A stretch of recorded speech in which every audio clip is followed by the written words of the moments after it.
Hey, good morning, everybody. Welcome to another brand new live episode of Mornings with the Outlaw. I am the Outlaw, John Rocha, joined as always by the lady there in St. Louis, Alex Shashek. How are you? You going a little goth today? What's going on over there? Oh, if you saw my leggings, you wouldn't think that at all. Actually, F it. I'll just show you. Okay. I'll just show you. They're not gothic. My butt. Look at this. It's like I have there's lipstick. There's I got some nail polish on here. There's a makeup brush. There's a compact. There's a little eyeshadow palette right here. There's I don't know what you're talking about when you say goth, but I'll take it. All right. Well, I stand corrected. I dig the leggings. Much respect. Yeah, it's been a bit of a busy day yesterday, but we're back at it this morning, having a little fun with the Outlaw Nation, with everybody joining us this morning. Thank you so much, Alex. How was your night? Did you guys have any call to action stuff or anything going on last night? No, we were going to be doing a Quirky Mercs episode. Unfortunately, we had to cancel it last minute. No. Yeah, some things came up, and also, so we are going to be changing that. But next week we are still we are confirmed to do the Burning Drogues themed. Oh, the Burning Drogues, right? Pretty fun. Mm-hmm. Who's competing for that one? Well, Warfather requested to debate. Nice. Warfather. I respect that. That's pretty awesome. I like Warfather. He's pretty funny. We got so much happening today, Alex. Last night for us, we did the vice presidential debate watch along. We had over 400 people watching us live, and then we're at almost 3,500 views on that video alone already. So clearly, a lot of people in our community are interested in political conversations and political things, and it's that kind of year for it, certainly. So I appreciated everybody who showed up last night and hung out with us. If you're watching us this morning, thank you for waking up to hang out with us this morning as well. And then later on tonight, 7 p.m. PT, we are doing our first The Jedi Way live episode. Laura Kelly and I doing it live for about an hour and a half, talking about certain point of view Empire Strikes Back story, the book that's going to be released, and we're talking about the High Republic opening crawl, what that means, and then answering your questions. So we'll do a little more promotion on it later on in the show, but just want to let you guys know from the beginning that is happening tonight at 7 p.m. PT. But this is Mornings with the Outlaw. We're getting involved with stuff that's going on in the world of entertainment now. Are you ready to get it going here, Alex? Man, I'm always ready. Let's do this. Let's do this. All right. Well, the big news, of course, is that Resident Evil, there was a reboot that was announced, and it's supposed to be an origin movie. So really, I guess it's an origin movie or a prequel, however you want to define it, but certainly they're calling it an origin movie. It's going to be based on the popular Capcom horror video games, of course. And they announced a bunch of the cast members that are going to be involved with this. Kaya Scodelario, Hannah John-Kamen, Robbie Amell, Tom Hooper, so many people involved here that you've seen before, numerous other things. Oh, sorry, Tom Hopper, I apologize. Avan Jogia and Neil McDonough. It's going to be written and directed by Johannes Roberts, who some of you may remember from 47 Meters Down. I'm sure Matt Nost remembers that, as he lost a schmodown match to that question for sure. These the Resident Evil movies, that starred Mila Jovovich, they've grossed over $1.2 billion at the box office. The last one was in 2016, Resident Evil, The Final Chapter. But this new project reboots the franchise by going to the place that first unleashed a zombie apocalypse thanks to a bioweapon virus developed by a corporation. And that place is Raccoon City in 1998. It's a fictional Midwestern town. It is the place where all of this, the virus outbreak happens and destroys the city and forever changes the country. It'll feature characters that are central to the underlying Resident Evil mythology. Kaya Scodelario, who some of you may remember from Crawl and the recent Pirates of the Caribbean Dead Man Tell No Tales. She will play Claire Redfield, who would eventually go on to become a major character, for those of you who know the Resident Evil franchise, in the games. But she, at this point, is just a woman heading into the city to see her brother, who is Chris Redfield, and that is played by Robbie Amell. Hannah John-Kamen, as some of you remember as Ghost in Ant-Man and the Wasp. She'll be playing Joe Valentine, a member of an elite division within the city's police department known as Special Tactics and Rescue Services. And Tom Hopper, who some of you know from the Umbrella Academy, the big half gorilla dude.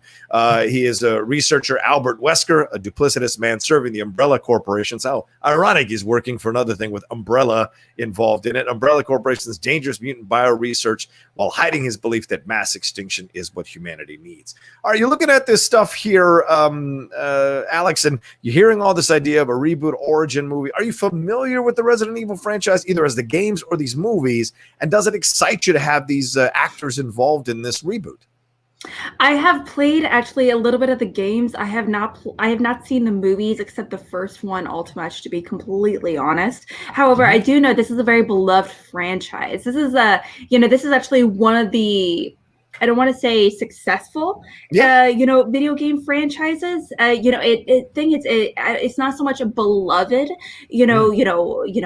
by fandom or anything, but at the same time, it's definitely very popular. I mean, there's a reason why it spanned like 5 or 6 films. I mean, that's crazy. And we haven't really seen that kind of success, in other video game franchises. So clearly they did something right. And it is, very beloved for sure with the right people. Yeah, I'm excited for it. I mean, I enjoyed the first 2 or 3 of these Resident Evil. Then it got kind of way out there. But I know it has its fans. As we said, $1.2 billion. Listen, not a lot of franchises can say they've made $1.2 billion, certainly with 6 installments. So there's certainly a strong fan base that keeps coming back over and over and over again. I don't think there's been any news released if Milla Jovovich will have some kind of connection to it. Maybe down the road, they'll circle back and connect with her in some way, but right now this is in essence kind of just an origin story. And one thing that stuck out at me in the article here, and we're getting this from the Hollywood Reporter. They got their Heat Vision section of there. I want to find the quote here from the people involved in it. This is what Robert said, the director, Johannes Roberts. He said in a statement, "With this movie, I really wanted to go back to the original first 2 games and create the terrifying, visceral experience I had when I first played them, whilst at the same time telling a grounded human story about a small, dying American town that feels both relatable and relevant to today's audiences." So I like that conversation. If you're going to reboot something, don't just reboot and go after the same things that were already done by the previous Resident Evil franchise. Find a new way in, and this new way in of going into, the horror of it all more, like leaning into the horror a bit more rather than the, smart ass action lines or whatever that decorated the previous Resident Evil movies, and actually exploring this idea of a dying American town. That's a way that is that's a way in that's so new and interesting. Like, what are we going to explore? What are the social aspects we're going to explore? What are the class aspects? Are we going to explore some financial issues? Are we going to explore is it going to make a commentary about people forgetting about these towns that were the backbone of America way back when? Is there going to be some of that explored in? And also the idea of science coming in. Of course, they probably got the Umbrella Corporation probably got that factory for very, very cheap. And also no one's going to bother them because no one goes into that town. So they're creating this kind of bio weapon. So what's the implications of that in a society, in a world, in a country? Why are they creating this bio weapon? So there's a lot. The government, do they trust the government? So it seems like this is going to be more of an intelligent, nuanced approach to this project. Don't you think?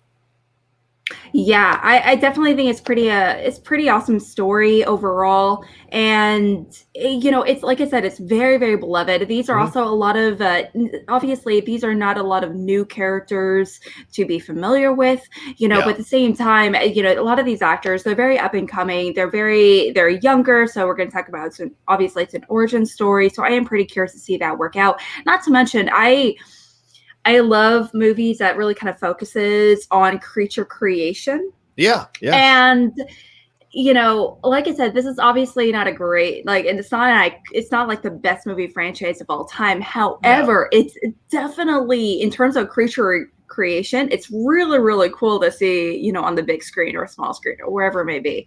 I wouldn't be surprised if this ends up becoming like a really major franchise.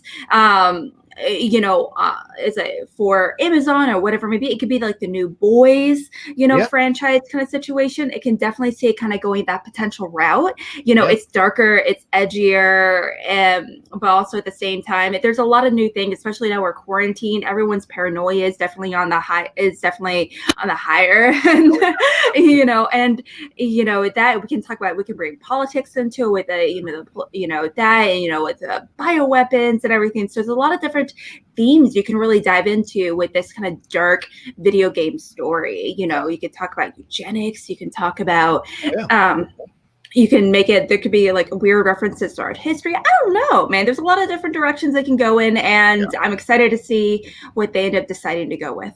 Yeah, me too. I enjoy that we're going to get that and have some fun with it as well. And I don't know. I mean, for me personally, I want a new way into this franchise, a new way into this. And we have changed so much as a society from back then when they first started doing these Resident Evil movies and these Resident Evil games to where we are now. We're in the middle of a pandemic. Things are shutting down. Is there a vaccine or is it not a vaccine? When is it going to come? What does it mean? What are going to be? How are people going to react to this vaccine? Are we going to have mutations? Are we going to have issues? Are people going to have strong reactions that are not in a positive, in a good way, or not positive to their body? Is that going to happen? So all of this idea, and we've seen also, Alex, over the last 10, 15 years, a lot of evidence of chemical warfare happening in all these countries that are just trying to take control of certain areas, sending some horrible things. We see it in Syria, we see it in Russia, we see it in the Ukraine, this kind of chemical warfare going on that's being used, Iraq, and it's horrible to think about. So what is this impetus for creating this thing that happens and unleashes all the monsters that it unleashes in Resident Evil? So, I mean, like good horror, I mean, I think this, Alex, good horrors are always making a comment about our society.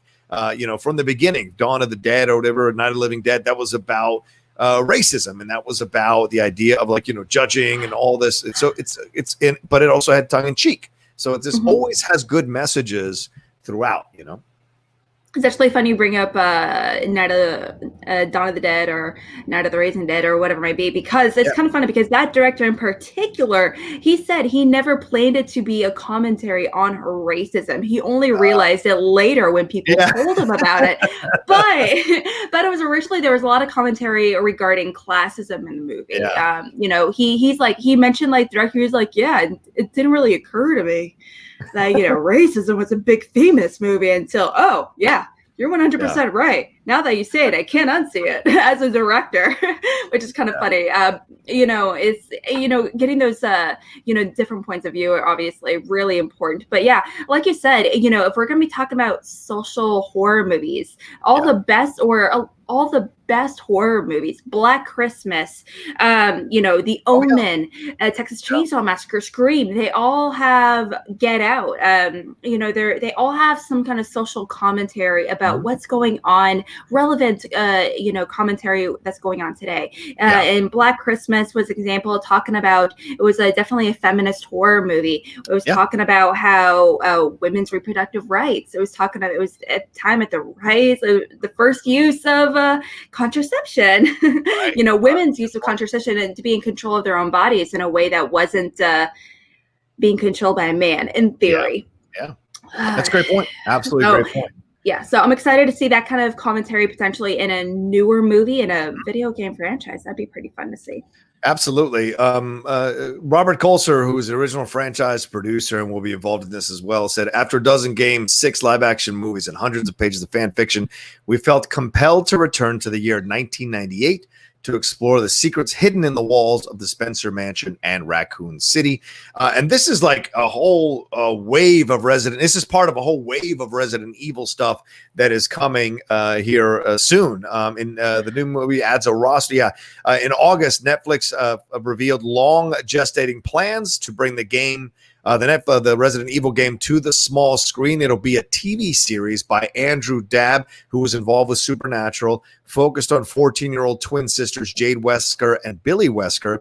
And then Capcom and Netflix announced Resident Evil Infinite Darkness, for those of you who are on top of this stuff, a CG anime series from the producer of the animated films Resident Evil Degeneration and what have you. And then as for the video games, Capcom shared the first trailer in June for Resident Evil Village, which will be coming to the PS5 and the Xbox Series X. So this is Resident Evil has not died at all. It keeps going. It keeps producing. And of course, it wouldn't if people and fans weren't interested in seeing more from this world. So really smart decision to kind of reboot this thing. And it's Kaya Scodelario. I loved her in Crawl. I do remember her in Dead Men Tell No Tales, but for me, it's Crawl where she really won me over. I know she's involved in the Maze Runner series as well, but this is where I really enjoyed her. So I want to see if this is something that takes her to the next level and then where she goes from here, you know. So I'm excited for it overall. And Tom Hopper is great to be involved in this as well. And Hannah John-Kamen, who I've been a fan of for a while because of British TV stuff, and then seeing her jump into to Ghost in Ant-Man and the Wasp, seeing her have a stronger part of this series as well will be fun to watch for sure. All right, let's move on to something else here that's I don't know if it's breaking necessarily, but certainly Alex sent this over to me, so let's talk about it. This is go ahead. You want to present this one? Go ahead, Alex. Yeah, well, all right. Well, last year in particular, it's like during Comic-Con and everything, Taika Waititi, he's like, this is the story that I want to present in my next, Thor sequel, Love and Thunder. Guys, if you don't know what Love and Thunder is, do yourself a favor, okay? Taika Waititi, obviously one of the best directors today. Jojo Rabbit, Thor Ragnarok, my second favorite MCU movie. So there's a lot of confidence in him as far as to create the sequel. Now, what we do know is that what's been revealed is that it's, there's been a lot of talk about, Natalie Portman. A lot of people love the idea of her returning. A lot of people hate the idea of her returning, but that's whatever, because, she was asked, very recently, how she feels about, going back into pursuing this movie. They're just kind of reconfirming and everything. And, she made it when she did an interview very recently with Yahoo. She said, I can't tell you that much. I'm really excited. I'm starting to train to get muscles. And there can be all these female superheroes. The more of them there are, the better. I'm trying to think. It's based on the graphic novel, The Mighty Thor. Yeah. He's going to be starting cancer treatments, and a superhero is on the side. So there's a lot to kind of think about as far as, this kind of dynamic. She's a superhero, obviously. She's getting buff. She's getting, she's like doing her thing. That's so exciting to see. We haven't really seen her in that kind of role. But also she's going through this like really difficult process, obviously, of going through chemotherapy or maybe she just discovered that she had cancer, or maybe she's going to find out at the very end she has it. I'm not entirely sure. But thinking she does have cancer, and she's kind of fighting through that whole process. Yeah. So, I'm sure there's going to be a lot of reflection of, priorities and being like, hey, is this how I want to spend my time? Is this what I want to do with my life? And maybe she finds her confidence, finds her voice by, pursuing this superhero side of her. And like she said, there's, when it comes to superhero movies, the more the better. I want them all. And, especially when it comes to seeing a lot of female superheroes on the big screen, again, more is more. Yeah. So are you familiar? You're a comic book man. I see a lot of comic books going around you. Do you know anything about the Mighty Thor graphic novel? Can you tell us anything about that whole thing? Yeah, I mean, this is when Thor kind of gets just leaves and gets caught up in what's going on in his world, and so someone's got to step in and become Thor. And I remember this was a few years ago, and this was a massive deal. Like, people were up in arms in the comic book community. Some of those fans, they were just like, "Oh, you can't have a female Thor." Oh, they go trying to make a female, blah blah blah. But the run actually was so incredibly well written, well drawn as well, and fleshed out even more of this relationship between Jane Foster Foster in Thor, and also gave Jane Foster, who's had a very long history in the comic books, a very interesting new challenge to face and new obstacles to overcome. Because Alex, every time she becomes Thor, all the effects of her chemo treatment and cancer treatment are completely taken away from her body. They're completely reversed. So every time she becomes Thor, she moves closer to dying from cancer. So she has to like struggle struggle when to become Thor, and wonder if the exchange is worth it and the situation is worth it, because she's essentially moving herself closer to death every time she picks up the hammer in this situation. So I wonder, and this is fascinating. So is she going to be the central focus of this movie, and Thor is off with the Guardians of the Galaxy, or is Thor off handling things in Asgard, or is he in some sort of cosmic coma? I'm not sure which way they're going to go with it. But here with Jane stepping in and doing what she's doing. Look, I rewatched Thor Dark World about 2 weeks ago, just because I like that movie. I know the first Thor's in and out, but I like that movie because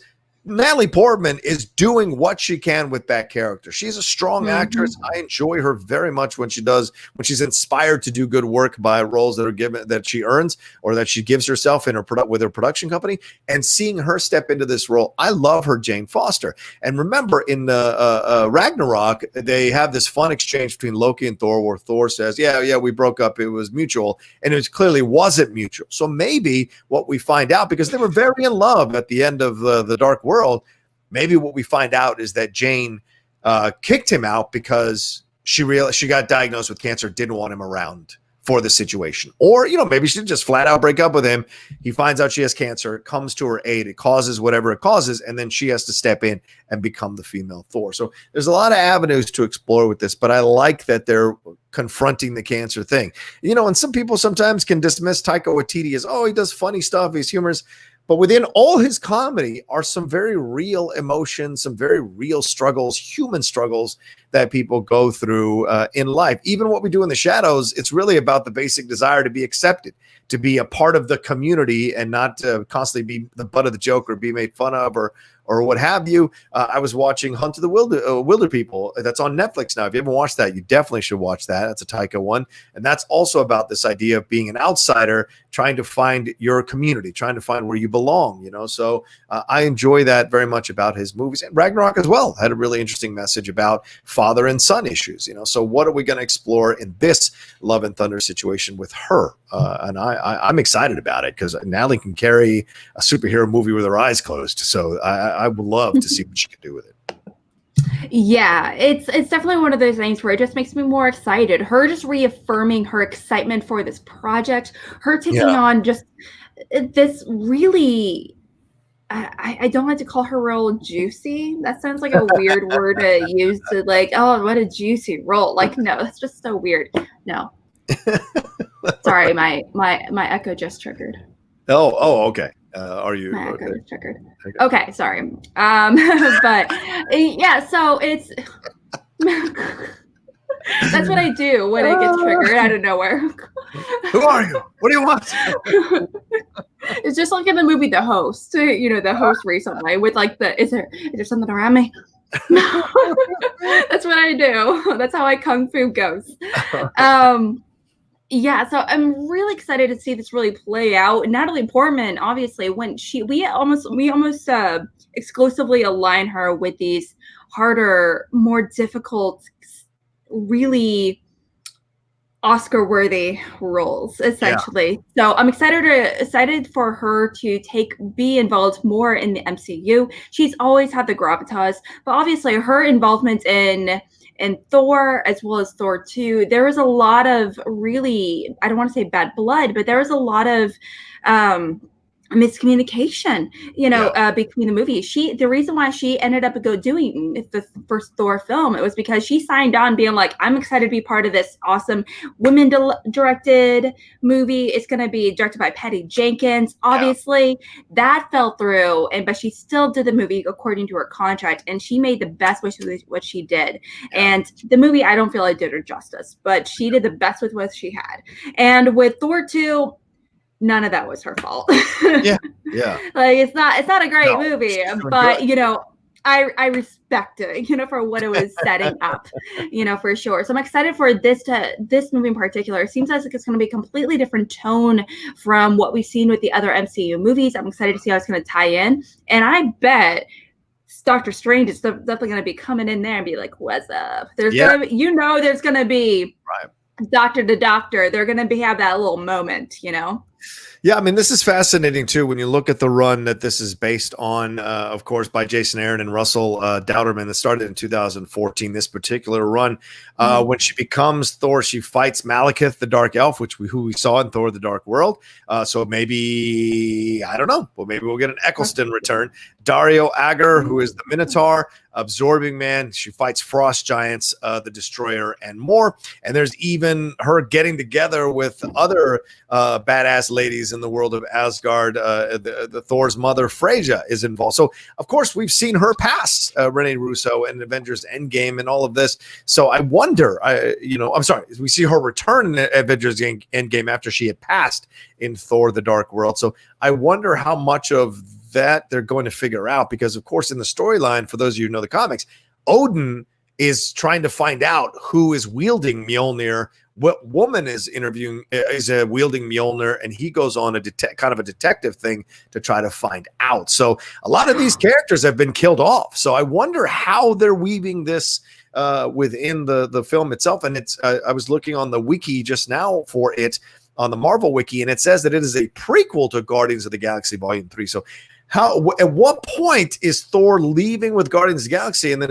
does he leave Mjolnir? Does he take Mjolnir with him? Does he have only Stormbreaker with him? How does the hammer end up in Jane Foster's hands? So all of that is going to be fun to explore. So don't be surprised if we don't see much of Chris Hemsworth in this movie or much of Thor until later on in this movie. So I find this all to be very, very fascinating, because in the comic run, she dies defending Asgard, and they bring her back to life afterwards. Thor and Odin do, through some kind of cosmic way. So I'm interested to see how they weave this thing out, weave this thing throughout this movie. Yeah. I wonder if that's why she signed on to do it, knowing it's going to be a one-off. Well, it's not necessarily a one-off, but she's not. This is it. Yeah, this is it for her. Yeah, and so that's why she's like, you know what? I have control to be involved with this movie to this extent and everything. Taika Waititi, that guy, if he can get ScarJo an Oscar in the same year she's nominated for 2 Oscars. Yo, what's up, Taika? Give it to me. So, he is definitely him and Jordan Peele are definitely one of the hottest directors right now overall. And, especially in terms of Oscar buzz, things like that. Oscar buzz, I don't want to say guarantee, but, definitely movies that are some of the most talked about of the awards season. Yeah. Now, I also kind of curious if that, considering the people that are involved, considering it's Taika, I wonder if this is going to be maybe Oscar buzz, if this is going to be, considering the topic, she's battling cancer, she's a superhero. There's going to be a lot of feminist tones. It's going to be pretty, pretty freaking awesome in terms of some badass ladies kicking it on screen. I'm so excited for it. So I wonder if this might have some Oscar buzz attached to this role as well. Yeah, I wouldn't be surprised if something like that pops up with this situation. I'd be down with it. And Natalie has been a favorite of the Oscars for quite some time. She got nominated for Jackie. I think Black Swan. I think she won for Black Swan. So, and I'm sure there was some buzz around her for The Professional. So all of that definitely could lead to a possible nomination for her if this is one of those incredibly awesome films that the Academy can't deny. And with more diversity, with more inclusion, with more of this exploration of expanding what's allowed to be nominated or what's considered to be nominated, don't be surprised that we see more superhero or /comic book movies getting nominated for these awards. I had to say, genre movies like horror, superhero movies, and everything, I had to say, Marathon Hunts, sure, you're totally right. They don't do well at the Oscars. They don't do well during award season in general. Right. However, over the past few years in particular, they've definitely they've definitely succeeded in the Oscar season pretty good amount. As far as they haven't really received many Oscar nominations. How Patrick Stewart and Hugh Jackson were not nominated for Logan is beyond me. I cannot even. Like Patrick Stewart not getting nominated for like Best Supporting Actor or something. Like I hear you. I think that's it's just like anyway, but the thing is, Logan did win an Oscar, or I believe it was nominated for an Oscar. Get Out, a horror movie, a niche horror movie, it won an Oscar. And, Black Panther won, a bunch of Oscars as well. So it's definitely expanding. The Oscars are definitely getting much more welcoming in terms of a lot of these genre movies. Yeah. And I am kind of curious if Natalie Portman, considering the gravitas behind and like how the Academy loves her, like you said, I wonder if she might be the first, actress to be nominated. I don't know about win, but I mean nominated for an Academy Award in a superhero role. Yeah, I wouldn't be surprised. Like we said, she's just a favorite Academy. So why not? Why not? Let's see what she can do. All right. And remember, everybody, we got the Streamlabs, the Super Chats open. We're a little light. We've only got one Streamlab. Come on, people. Support the show. I've been saying that the show keeps going only through your support. We appreciate the views, but it also needs to have some good, strong Super Chat and Streamlab support. Right now, there's only one Streamlab, and we're 35 minutes into the show. So please send in your Streamlab, send in your Super Chats for a wrap up here at 9:45 a.m. PT. We'd love to hear what you guys think about the Thor situation, what Natalie Portman's been talking about, Resident Evil stuff. Let us know as we go into this. All right, and we'll keep more tabs on Thor: Love and Thunder, and keep updated on when everything's getting pushed on when it will actually be coming out. So Ben Rayner donated here. Thank you, Ben. Really appreciate your support of the show, dude. Every day it's fantastic when you support the show. He says, "Good morning, Rocha and Alex. I hope you both are doing well. Here's my question. Out of these two, which is more likely to end up on streaming? Coming to America 2 or the new Ryan Reynolds Free Guy movie?" I would say Free Guy, in my opinion. Yeah, Alex, what's your thoughts on this? Coming to America 2 is still scheduled to come out in December. Free Guy is coming out sometime in the next couple of months. So what's your feeling? Do you think either one of these would go to streaming, or which one do you think is more likely to go to streaming? Well, there's definitely one of them I can guarantee 100% is going to streaming, and that's Free Guy. I do also think, though, that Coming to America 2 is also going to be going to streaming as well, personally. Okay. That movie, to me, reads Amazon or Netflix. But I could be wrong. Sure. Well, I think Free Guy seems the easiest one because it is based on a video game world. Obviously, it's not based on an existing property, but it's based on a guy who discovers he's living in a video game world. And what that's all about, you don't necessarily need to see that in the big screen. You play your video games at home. So why wouldn't you be able to watch a movie like this? That feels like an Amazon Prime movie to me personally. I could also see what you're talking about with Coming to America 2, possibly going streaming as well. Streaming maybe on Netflix. Eddie Murphy had a lot of success with My Name is Dolomite going out on Netflix. So why wouldn't he try to explore or kick the tires on that possibility if they're not going to push the movie? Opening it up to Netflix would be interesting as well. Yeah, that's my answer to it. But I will say two things that discovered. Somebody from Australia, one of our followers from Australia, tweeted at us that there was an announcement down there that Wonder Woman 1984 is going to be going to their streaming channel. Now, it doesn't necessarily mean 100% that it is going to go streaming, but I'm going to look up this thing real quick if I can find it. If it was a picture that was sent to us yesterday. Yeah, here it is. John Cooper sent it at John T. Movie Dude. He said, this was a screenshot of a tweet on one of our streaming services here in Australia about Wonder Woman 84. What do you think? In the tweet, it's binge. You've heard it here first. ... Wonder Woman 84 hashtag is coming to @binge this November. So this may be the first real announcement that it is going to streaming services. So do you think now, by the way, this is not a verified account. It says Australia is totally unturn-offable, endlessly entertaining home of streaming TV, movies, and more. So what do you think about this? It looks like they've taken the tweet down. So was that a situation where they maybe spoke too soon, got caught, got confused, or is this a teasing thing?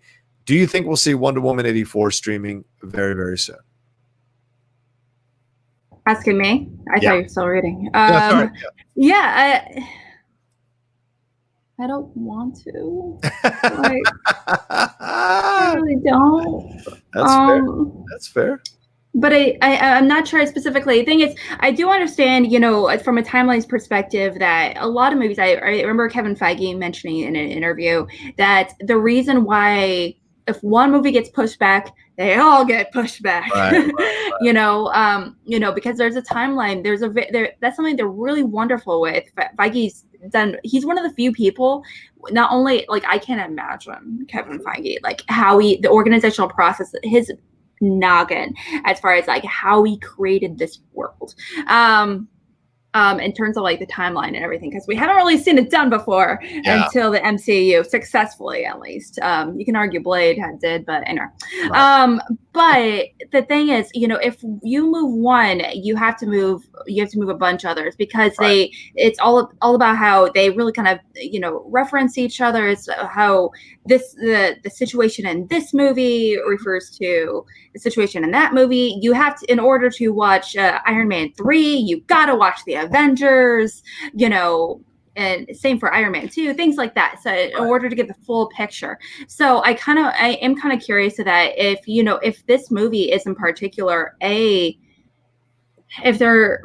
if they do decide, hey, F it, we can just keep pushing it back and everything, it doesn't matter. I kind of wonder how much it really ties into the rest of the DCEU. If it is more of a financial situation, or if it is more exclusively towards, or if it is because of the timeline. That's something that they really want to do right. That's something that DCU has not been able to do right versus the MCU has. Right.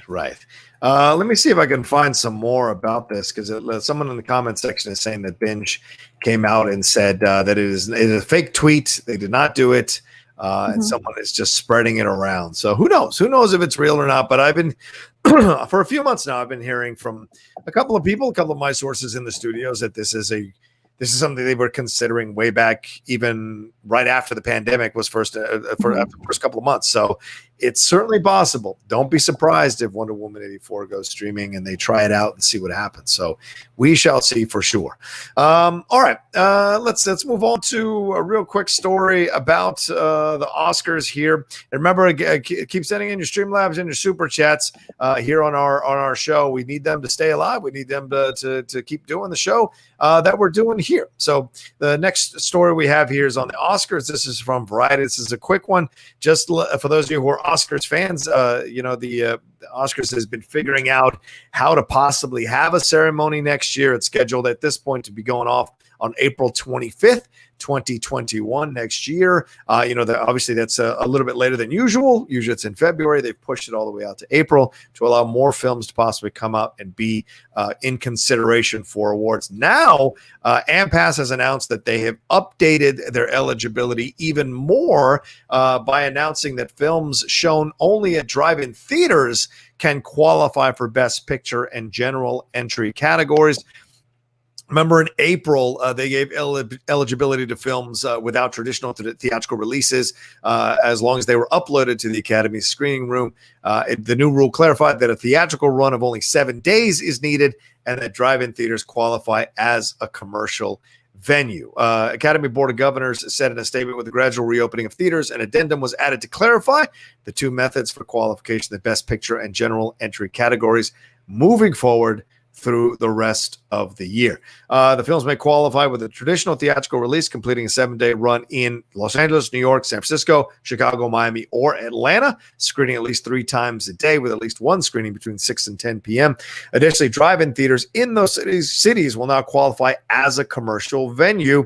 However, the screening requirement will be adjusted from 3 times daily to only once daily. Films that have a theatrical release are not required to submit to the Academy screening room within 60 days. That is optional. So, what's your feeling about this, Alex? Do you give a shit about the Oscars, first of all? And second of all, I mean, at least for this year.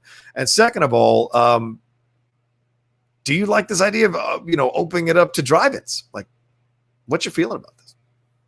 Well, the thing is, I feel very conflicted about the Oscars because every year I feel I'm just reminded that the Oscars really don't matter. Yeah. Realistically, there's a lot of, you can talk about how they're so influential as far as movies. No, they're not. There's no real financial backup. It's that if you win an Oscar, that's going to lead to more financial success. It's known for being an incredibly corrupt group of people. Yeah. Now that's the thing is, I know they're trying to change that and they're trying to make it right. They're definitely trying to incorporate more people of color, more creatives to be involved, with the voting group. However, it's just like it to me, it doesn't really matter. I mean, like, it's awesome if you win. Great. Yeah. I'm excited for you. That's awesome. I'm just excited, for all these movies that are really going to come up for it. Thing is, also, but this is just like a weird world. We can count on, how many movies can we count on? Can we say were released in theaters? What movies are going to be nominated for Best Picture, for Best Actor? Is Margot Robbie going to be nominated for Best Actress, for Best Lead Actress for her role as Harley Quinn? Maybe. In no other year would that be possible until now. I said earlier, maybe Natalie Portman is going to be the first superhero, anti-hero, anti-villain, whatever you want to call her, to be nominated for an Oscar. Maybe it's going to be Margot Robbie with Birds of Prey out of sheer desperation because not that many movies are coming out in theaters. So I do understand. I mean, reading this article, I was also surprised that they weren't technically considered part of it until this year. So, I was like, oh, okay. Well, was it not considered okay? But okay, it's official now. So that's what matters.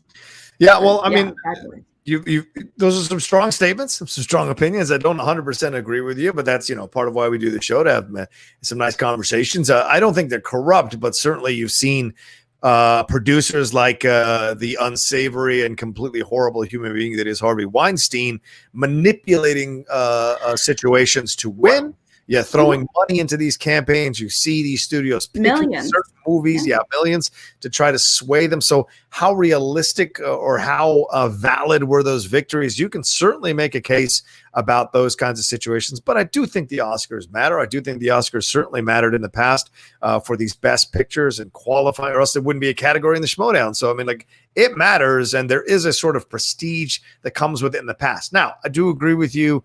In the more recent years, it's kind of not been as important, or it's kind of lost some of its luster because of the Oscars so white situation, being called out for the fact that it's a bunch of old white men making this decision for quite some time. So the Academy has reacted to it by trying to bring in younger people of color, women, more women into the equation to make these nominations and to make these decisions and award these awards to people films or actors that maybe were overlooked in the past. And so there's a more concerted effort, and the new rules that they announced a few weeks ago about how by 2025 your film has to match this level of diversity or it's not even remotely going to be considered is their way of trying to turn it around.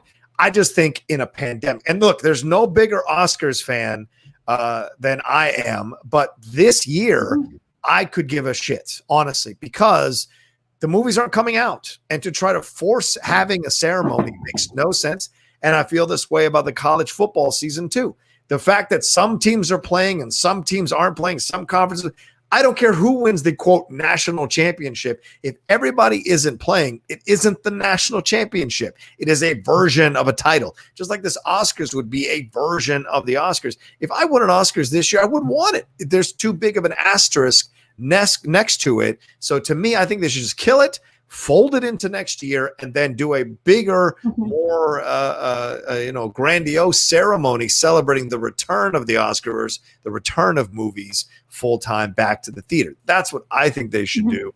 I was speaking with Bibbs last night. I was on his Star Trek podcast last night, and we were talking about it for about 10 minutes, how we felt like the Oscars were just not necessary this year. And both of us love talking about the Oscars and arguing about it. So, but I take your point, Alex. For your generation, it seems like this is how you all look at the Oscars. Like it's just old folks talking about shit. It's not that important. And I respect it. Yeah, I mean, like, I definitely, to a certain extent, absolutely. The thing is, I agree with you. There's such a weird asterisk, the coming at the end of the year. I also say, as far as credibility, just because I personally know firsthand, well, not firsthand personally, obviously, but someone in my family has won an Oscar, and so, and they're also part of the Academy, and they told me firsthand about their personal experiences being involved with the Academy as long as they have. They've been in the Academy for like almost 10 years now or so. And they've talked about how on a regular basis, the financial process, how much money they are given or gifted per se, or they're given like vacations, fancy luncheons with the stars. If you vote for me, it's true. Yo, you can come hang out with ScarJo. What's up? Things like that. So, it's just like, it's very easy. So it's like, if you have the financial money to back up a campaign, awesome.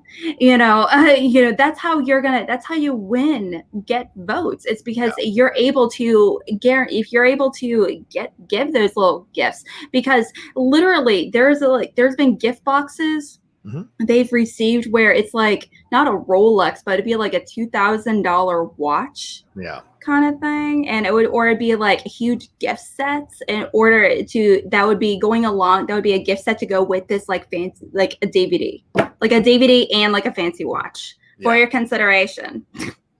Please. Like, it's just like, how are you not trying to buy the votes when you are saying things like that? It's like so obvious. Now again, I do think I would love for it to change. Maybe it is changing. And I do think that we can talk about 9 Day, the Oscars So White. That's a process being changed. Wonderful. Great. Awesome. Yeah. I don't think that's actually, I don't think it's going to really change anything as far as, corruptibility concerned, because everyone is corruptible. If you're going to make money involved, if you're going to make gifts like this involved in the voting process, sure, I'm going to vote for Green Book for Best Picture because they gave me $5,000 worth of gifts, obviously.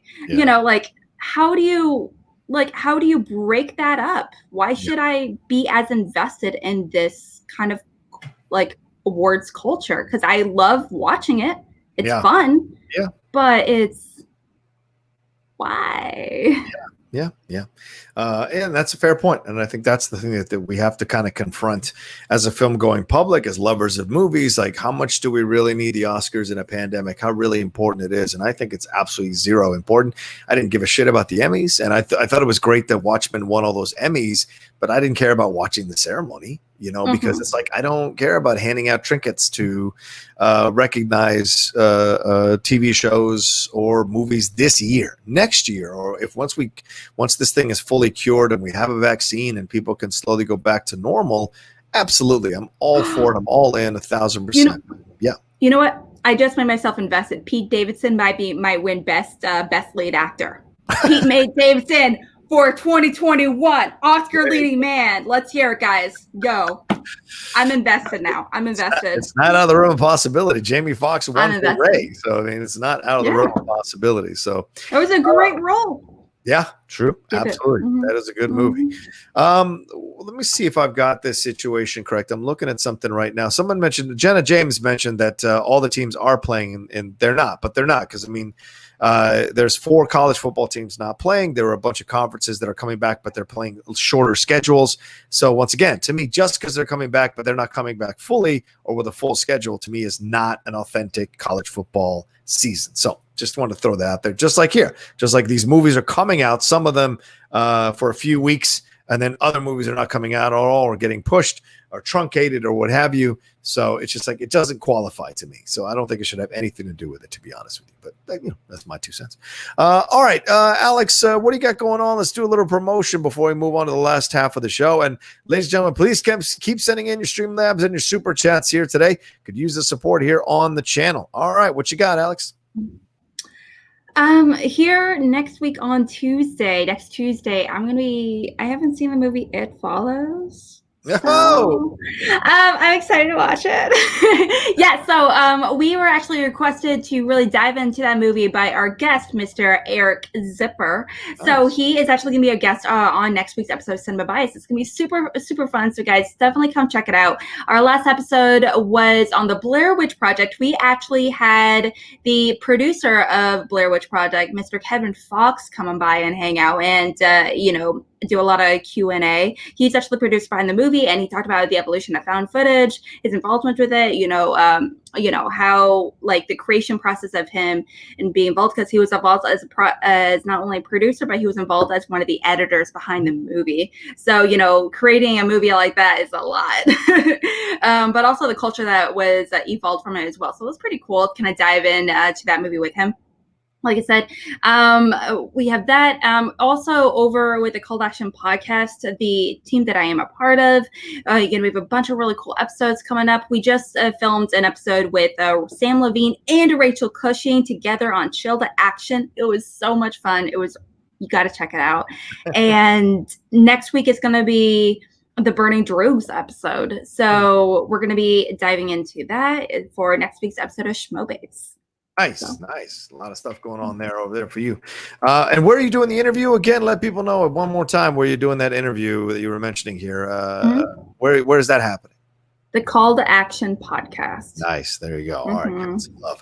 All right. And you can obviously we've got a lot of stuff going on here. I mentioned earlier on the show about how last night was the vice presidential debate. We had a really great time with I'm all lost in a million things. What is that? Is that the Call to Action thing? Is that what you're doing? It is. Just saying, guys, we're right here. I respect it. We did the vice presidential debate last night. We had Claudia Dolphin, who is a member of the corruption team, and we had Steve Morris, who's my co-host on the Cinephiles, join us. We did about 3 hours from 5:30 to about 8:30 doing a pre-show. We watched that. We actually had the debate on screen. We found out we're allowed to put the debate on screen, so we had the debate on screen, and so we were able to watch it and hear it. So we were all watching the same feed and reacting to it at the same time. So many people joined us from the Outlaw Nation. Can't thank you all enough. So if you want to watch that, that's up there now. Remember, this past week I had Dan Murrell on as my guest on the Outlaw Nation show. He was coming back, and we talked all about the future of theaters and what's going on now post-COVID, what he expects to see. He does his box office show over there on his YouTube channel. So I definitely wanted to ask him about where he sees studios going and what's going to go on next for them. And he also talked about what he's got going on with his All My Movies show, talked about Schmodown a little bit as well. And then we fended off some people who were coming and to try to start some shit. So it was funny, a fun little show. So definitely, if you want to watch it, it's up there now for you to do it. And then, of course, the Geek Buddies, the new Geek Buddies show dropped yesterday. We had a great time talking about a bunch of trailers, Free Guy trailer, 355 trailer, and a number of other trailers there. We also got into the idea of Electro coming back, the idea of the multiverse in the Spider-Man universe. Is that what Sony is setting up by doing this with the MCU? And then we wrapped up by talking about the 100 greatest animated sequences according to Vulture. Vulture released a pretty awesome article detailing the 100 greatest animated sequences. We discussed that as well. And don't forget, the top 10 came out this week. We talked about the top 10 films from the year 2001. And tonight, 7 p.m. PT, Laura Kelly joins me to do a live episode of The Jedi Way. We're going to talk about from a certain point of view, The Empire Strikes Back story. And then we're also going to talk about the opening crawl that was released for the High Republic, that Jedi show that is coming from Star Wars as well. And then tomorrow, Strong Stop, my wrestling show, 4 p.m. PT tomorrow. We're doing there's a draft coming up for the WWE, so we're going to pick our top 10 draft picks for that. All right, that's I think that's everything going on in my world right now. And then the Cinephiles tomorrow. Sorry, Alex. Part 3 tomorrow, wrapping up the Black Panther discussion with Jay Washington and Winston A. Marshall. We'll be doing that tomorrow as well. All right, that's everything from me. Let's move on to our next story. You dropped something in the chat again, Alex. This is very interesting. Talking about this, Netflix just released a teaser for Mank, which I'm very much looking forward to. This is a film that stars Gary Oldman as famed writer Herman Mankiewicz. He was involved in Citizen Kane, of course, and this is a film from David Fincher. It's his first directorial effort since 2014. It's coming out on Netflix on December 4th. They released about a minute and 10-second teaser. The story sees 1930s Hollywood is reevaluated through the eyes of scathing social critic and alcoholic screenwriter Herman J. Mankiewicz. That's what Gary Oldman is playing as he races to finish the screenplay of Citizen Kane for Orson Welles. The film also stars Amanda Seyfried, Lily Collins, Arliss Howard, Tom Pelphrey, Sam Troughton, Fernando Kingsley, and a number of other people, and Charles Dance as well. So they released official teaser. I haven't watched it yet, but does this excite you? I mean, this is an old movie, Citizen Kane. This is an old writer, Herman J. Mankiewicz. By the way, his grandson is hosting stuff over there on what is everything all right over there? You know, those old movies. Yeah. You know, it's not like I have access to them or anything. Yeah, you know? yeah. Just wondering what you think about that. Yeah, I actually saw Citizen Kane for the first time earlier this year, just a few months ago, and I was like, I like it took everything for me not to say Rosebud. Just get a little crystal figure, just Rosebud on it. Yeah, so.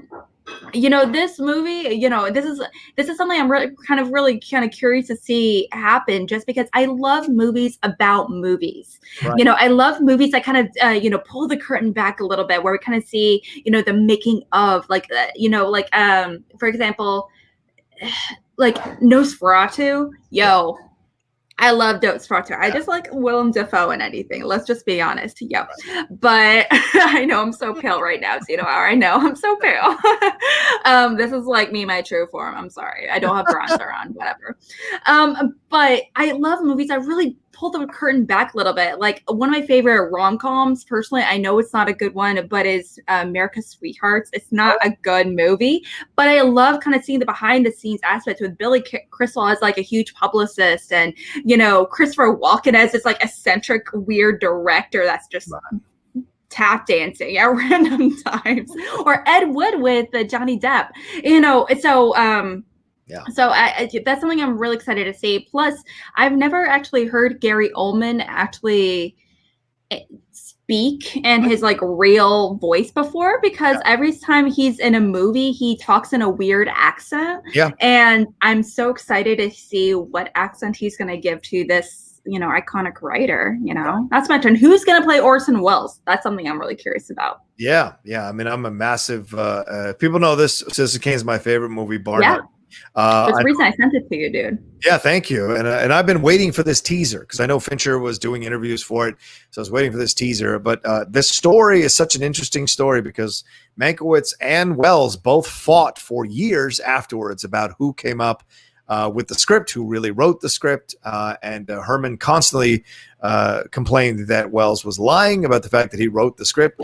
Herman Mankiewicz is credited for using the term Rosebud, because that was supposedly a term of endearment for Marion Davies' private parts. And so that it was kind of a shot at William Randolph Hearst, who Kane is essentially being in the movie. So there was a lot of this real Hollywood stuff involved at the time. And Welles, in his young hubris, because remember, he's only 26 when he makes this movie, thought it'd be fun to poke the bear, to poke the old man in the eye, and it kind of haunted him for the rest of his life.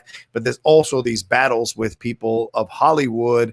The establishment also kind of caused some tragedy in his life as a creator and a writer and a filmmaker and director and what have you. So that's the interesting thing. So to see it from Herman Mankiewicz's point of view will be fascinating. And remember, his grandson is the one who introduces films on TCM now with the glasses and the brown hair. That's his grandson. So it's always fun to see that connection and connective tissue. So we'll see. I haven't watched it yet, so I want to see it. I'm looking forward to it. we shall see. All right, Alex, what are we jumping into next? What do you want to dive into next? What shall we talk about? What are you feeling? Have we talked about everything? Man, let's talk. If we want to talk about more Oscar buzz or lack of, let's talk about Tom Hanks, guys. Do you guys know who Tom Hanks is? You know, that guy Tom Hanks that like low-key never dies in movies. He just like goes to sleep, you know, for a long periods of time. Right. Like in Saving Private Ryan, Tom Hanks, he doesn't like. I remember my brother, when we saw the movie for the first time, my brother was legit like, Alex, it's Tom Hanks. He's too cool. He's too awesome to die in a movie. He just falls asleep and he tricks everyone for a long period of time. Literally. So he is actually, a trailer just came out recently with a Western. He is going to be in it. And this is the first time we've really kind of seen that Tom Hanks in a Western movie before. Yeah. And I don't know if you had the chance to see it. Did you, John?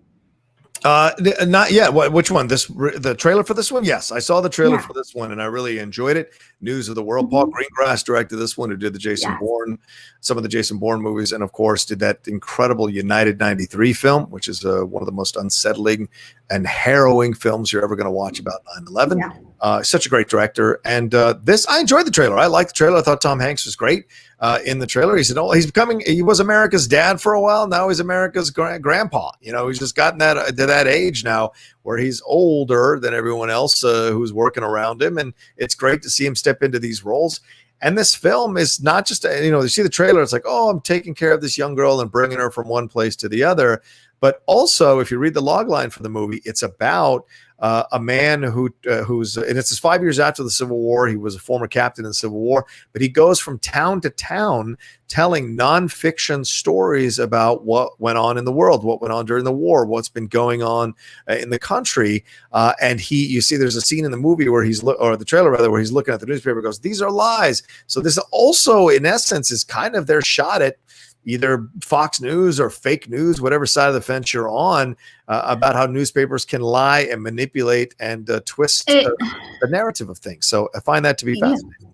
It's also kind of interesting to see because you can also argue that it's arguing in favor of Fox News, honestly, if you kind of think of it like that. Because at the end of the day, it's a man that says he's experiences a lot of these things. Yep. And he is like, everything you see written here is fake news. So you can say that, like hypothetically, if my neighbor was spouting that next door to me, I'd be like, what the F? Are you serious? Like, dude, like, what are you? Calm down. Okay, sure. You experienced it. You know, that would be like, I probably would have that. That would be my reaction too. If my neighbor or something had that kind of, he's like spouting from websites, this newspaper is fake news. I'm like, okay, you're fake news, sir. Okay, whatever. So you can talk. I'm kind of curious. You know, we can say it is low key a political statement, but I think so. As far as like which version of the political statement, because there's a lot of people that. There's right now we associate people that are calling the media, you know, a lot of newspapers and a lot of these news teams as fake news. A lot of people that are saying that are the far right. So, yeah, I mean, and there's definitely some, weird things all around it, especially when it comes to the world of news. Mm-hmm. So I am kind of curious of how this is going to go down. It's also, it looks like it's going to be like almost like an action adventure kind of movie. He has this he picked up this young girl along the way. He saves her at some point, and he rescues her per se. And he definitely gets into uncomfortable situations in this trailer where where the guys are like, give us the girl. And he's like, nay, sir, nay. And so that's my Tom Hanks impression. That's a good impression. So, nay. so that's what happens in the movie. Meanwhile, so we're going to talk about, a lot of these like kind of political views and everything. But meantime, he's trying to save this girl and, potentially like running away from these group of people. So it seems pretty high stakes overall. And now we were talking about earlier with the Oscars and everything, watching this trailer felt so Oscar baity to me. Yeah, a little bit. Yeah. So I'm like, it's Tom Hanks, obviously. And they said in the trailer, this movie's coming out on Christmas Day. I was like, seriously? Wow. So all these other movies, we're Birds of Prey. We don't know what's going to be nominated for. King of Staten Island. I don't know. But this movie 100% will be nominated this year for probably everything out of sheer desperation. Yeah. So. Yeah, we'll see. I mean, I hear you. It's only 1 minute and 20 seconds. So it's not too long of a trailer. You're wondering why is he protecting the girl? What does she symbolize? What secret does she have? So that's what I want to find out. So we'll see as the next trailers drop. Because you're right. It's supposed to come out in Christmas. So I'm sure we'll see a second trailer in a month or so, giving more of the story and the backstory of this thing. Well, let's talk about something real quick before we wrap up, and that is we're hitting on the 10th anniversary of the Social Network, and David Fincher. We just mentioned David Fincher with Mank as well, but Aaron Sorkin was being interviewed on the Happy, Sad, Confused podcast for MTV. And he went on the record to talk about the fact that he is ready to write the script for a sequel to the Social Network. He is waiting for David Fincher to agree to direct right now. In January of 2019, he said the time had been coming for him to write the script for it, and now he is ready to write the script for it over a year later, but he is waiting for David Fincher. It's a really funny comment he said here. He says, I do want to see it, and producer Scott Rudin wants to see it. People have been talking to me about it because of what we've discovered is the dark side of Facebook. Certainly, Alex, what we've been seeing over the last year or so, how people have, or last few years, that people have discovered how Facebook has been manipulated by certain political elements to create misinformation, spread misinformation, and influence elections. He says, do I want to write that movie? Yeah, I do. I will only write it if David directs it. If Billy Wilder came back from the grave and said he wanted to direct it, I'd say I'd only want to do it with David. And so, and Aaron Sorkin is promoting The Trial of Chicago 7, which comes out very soon. So on Netflix. So, A, do you like The Social Network? And B, are you excited by a Social Network sequel? Because it seems like there's a lot of things to explore with a sequel, or do we just hate Mark Zuckerberg now and we don't really want to see anything about it? I really want this movie. Oh, you do? Great. Awesome. Also, I really want this movie. Particularly, I'm not a huge fan of Aaron Sorkin, to be completely honest. Okay. The thing is, I have not seen Social Network, to be completely honest. Again, you haven't seen it? Alex. No, I have no desire to see it. None. No desire. But thing is, there's a lot to. Well, the thing is, I'm not a huge David Fincher person, to be honest. Okay. I don't like the writer. I'm not a huge fan of the director. Okay. I don't want to watch a movie about a lot of Ivy League assholes all that much. So go figure.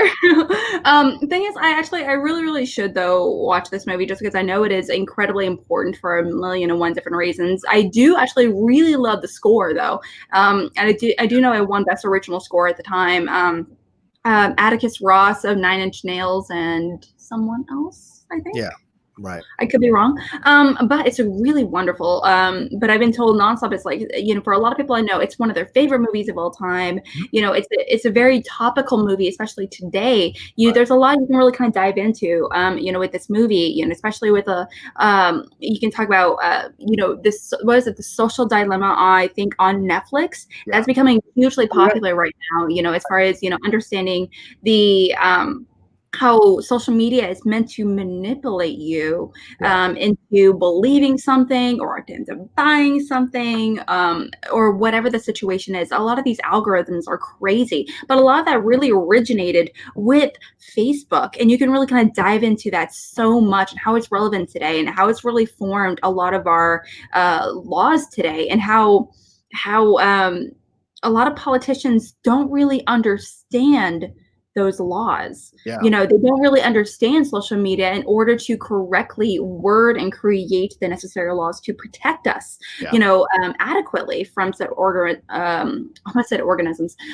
algorithms. So it's, I do think Trent Reznor Oh, thank you. Thank you. Okay, Songbird. Oh, I can't believe I didn't get that one. That's amateur move, Alex. But it's incredibly topical. There's a lot to dive into, and who knows? I might end up actually loving it. Yeah. I mean, I would love to see this because I do love Social Network. I think it's one of those films that should be on the AFI Top 100 list because it's not. Yeah, I hear you. It's about Ivy League assholes, and it is. Very much so, but no one's a hero. No one's, I mean, maybe Andrew Garfield's character, but everyone else is pretty unsavory because they're in this pursuit to make money and create something that's going to make them money in a way. And the way Zuckerberg is portrayed in the movies, this underdog, and he's doing it for the love of a girl who rejected him, which is played by Rooney Mara, right? But I think it's a fascinating exploration of our obsession with social media. And 10 years later now, the idea of how Facebook is being manipulated and twisted and pushed. Would we have Michael Cera as Zuckerberg in essence? I'm sorry, Jesse Eisenberg as Zuckerberg being in front of the Senate and testifying. Would that be? Is that how far we're going to go with this? The Winklevoss situation just recently got settled once and for all. So would we see Armie Hammer come back? So I wonder how much of this they'll really dive into, and how much of it will be trying to get silenced by people involved with Facebook, like Zuckerberg, like Sheryl Sandberg and other people. And that would be very curious for me to see personally. So I do like it. I'd love to see a sequel. I think Sorkin's one of the greatest writers ever. Outside, some things have been a bit unsavory. I don't disagree with you, but I'd like to see what he can do. And I liked Molly's Game. I thought he did a great job directing Molly's Game and writing Molly's Game. So yeah, the only movie of his that I actually like. I would say I do know he also. I know he wrote one of my favorite movies from the 90s, which is An American President. Yes. But also I do know. The thing is I just think I don't like his writing style. Yeah. I don't like the way his writing. I don't feel like it's realistic. I don't feel like his writing style in particular is very honest, if that makes sense. Yeah. It's not very truthful.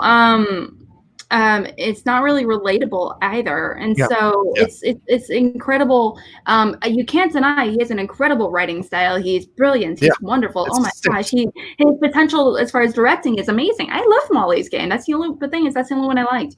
But there's a lot to dive into as far as like right now, as far as like Facebook and social media manipulation into the public. And I would really be curious to see it kind of go into. I don't know if I would want a lot of the actors to return, to be honest, even though I think this is like Jesse Eisenberg's most iconic role, to be honest. Personally, I think this is his most pivotal role, and arguably the same for Armie Hammer.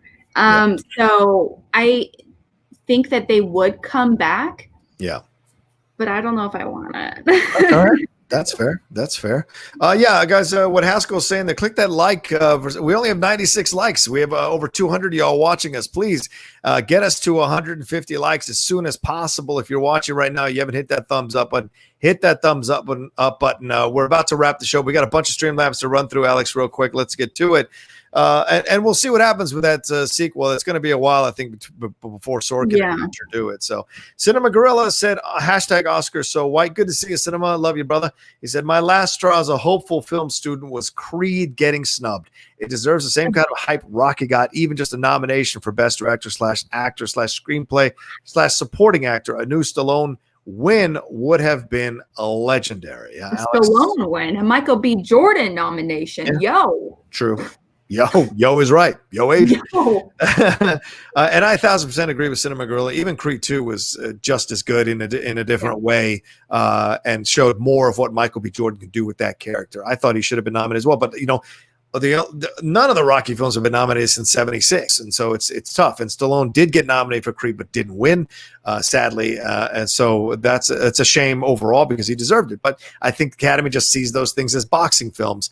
But I hope Ryan Coogler, I think if Ryan Coogler had done this after Black Panther, it had gotten a little more respect from the Academy. But that may be coming in time. Ryan Payne says, can't wait to watch the whole show since I'm at work. I was going to donate more. Then I heard Alex and Pete Davidson for Best Actor. Just joking. Have a great day. All right, there you go. Ben Rayner says, I want Ben Schwartz from Sonic to be nominated. Also, which portrayal was more disappointing to you? Jamie Foxx as Electro or Eisenberg as Luthor in BVS? Also, cheap plug, check out Shooting the Breeze tonight. Yeah, definitely, Ben. What do you think, Alex? Was it Jamie Foxx as Electro or Jesse Eisenberg as Lex Luthor? Which one was more disappointing? It's been a long time since I've seen either, to be completely honest. Okay. But I actually was like, I don't like Jesse Eisenberg particularly, and I don't like Lex Luthor, but I liked what he did with the character. I thought it was ridiculous. It was cartoony ridiculous, but I think it's a comic book movie. Of course, it's cartoony ridiculous. Right. He's like face on like a Jolly Rancher. It's just like like, what the F are you doing? That was so uncomfortable. But that's the point. I understand that's the point of that scene, is to make you like, what the F is wrong with this person? Right. So I definitely think that was I enjoyed that role much more, but also you can't argue. Jamie Foxx is pretty fantastic in just about anything. He has so much fun. So I'm excited to see that happen. I'm excited to see potentially either, happen. Right. I didn't mind Jamie Foxx as Electro. I think that was more a matter of the direction in the movie. It wasn't 100% great. I got what he was going for, but it didn't 100% work. The worst is Giamatti as Rhino. That's horrible. No, he was so much fun. Oh my God, you're insane. It was his accent was terrible. His portrayal was terrible. I loved it. Oh God, it was like full on camp. I loved it. It was. It was my favorite. But for me, Jesse Eisenberg as Lex Luthor is the massive letdown, because we've seen numerous Luthors, and I don't need to see another version like Kevin Spacey essentially trying to imitate Gene Hackman. I don't need to see that again. But I do need to see an interesting Luthor, distinct Luthor that is believable. I found him to be annoying. You talk about those Harvey Yale. The last thing I need to see is a manic, depressive nerd. No thanks. I don't need to see that shit. Just like I don't need to see, you don't need to see Yale rich kids. I don't need to see a manic, depressive rich boy nerd who's trying to work out his shit, his daddy issues on Superman. It just drove me nuts. I got what he was going for. Totally. It was very distinct. It certainly was a very strong choice as an actress. You have to respect that, but you're asking me which one was disappointing. That one was more disappointing to me, because we haven't had hardly any, or not any Electros on screen to base it on. So I think I give Jamie a little bit more of a pass. I agree with you though, as far as Jesse Eisenberg, 100%. Thing is, something I do think was incredibly missing from the movie is that Lex Luthor is known for being an incredibly charismatic man. Yeah. Yes. He is sexy. Right. He's beautiful. He is charismatic. He's so cool. He's that guy. And that's why he becomes president. He's supposed to be so, like, Giancarlo Esposito voiced him in the Harlequins animated series. So he's that guy. Like, So the thing is, I do hope that, if they were to bring him back, that they would make him much more charismatic, or like see how he became the charismatic leader that we associate him with in the comics, I guess. Right. Absolutely. All right, we got a couple more. We got to get on out of here. Haskell 420 says, hi, John and Alex. Did you watch the trailer for Fat Man?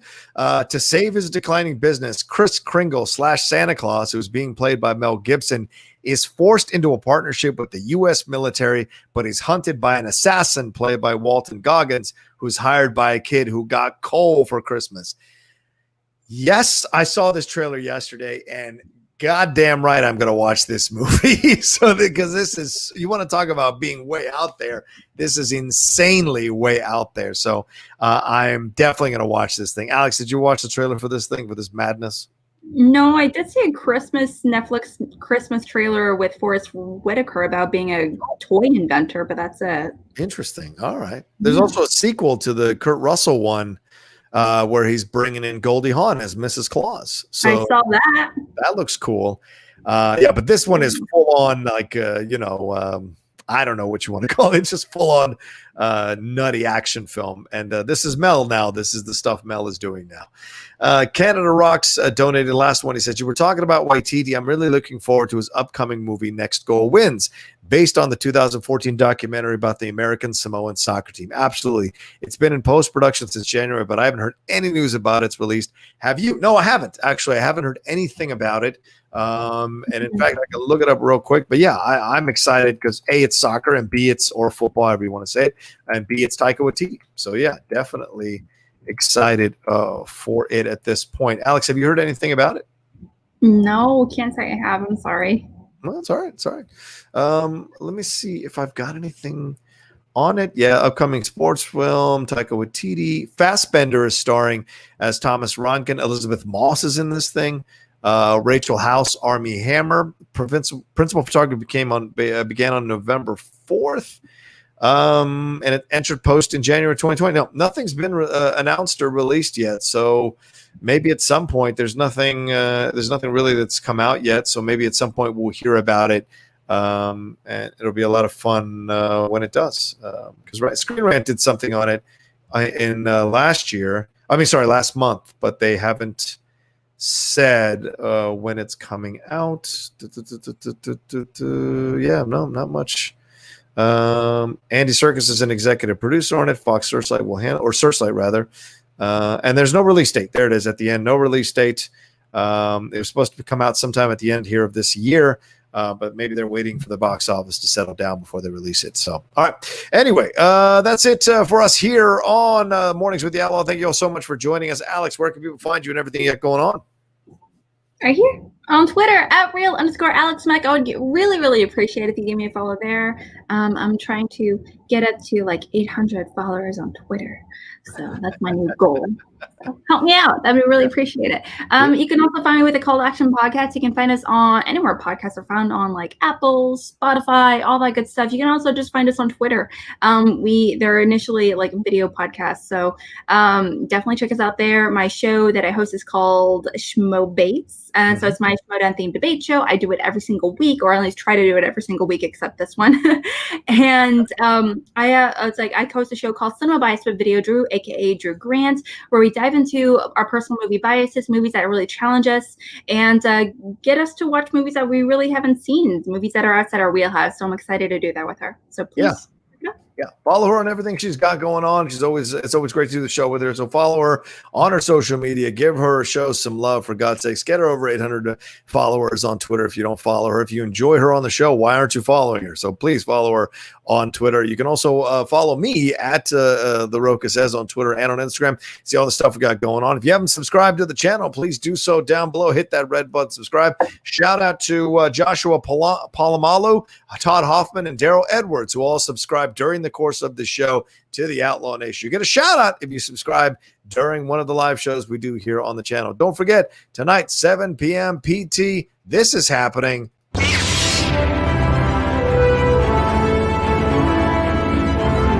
Hey, Star Wars fans, this is John Rocha. And I'm Laura Kelly, and we are the hosts of The Jedi Way on YouTube. That's right. You all have been asking for a live version of the show for some time now, and now it's happening live at 7 p.m. tonight. And it's episode 5 of The Jedi Way, so naturally we are talking about episode 5, The Empire Strikes Back. We are also going to talk about the upcoming book, A Certain Point of View, The Empire Strikes Back. So let us know what stories you're most excited for. Yeah, because we'll be answering your questions throughout the show, your Streamlabs, Super Chats, and what have you. And we can't wait to hear what you think about all of it. There's so much Star Wars news for us to talk about. So join us live at 7 p.m. PT tonight on the Outlaw Nation channel.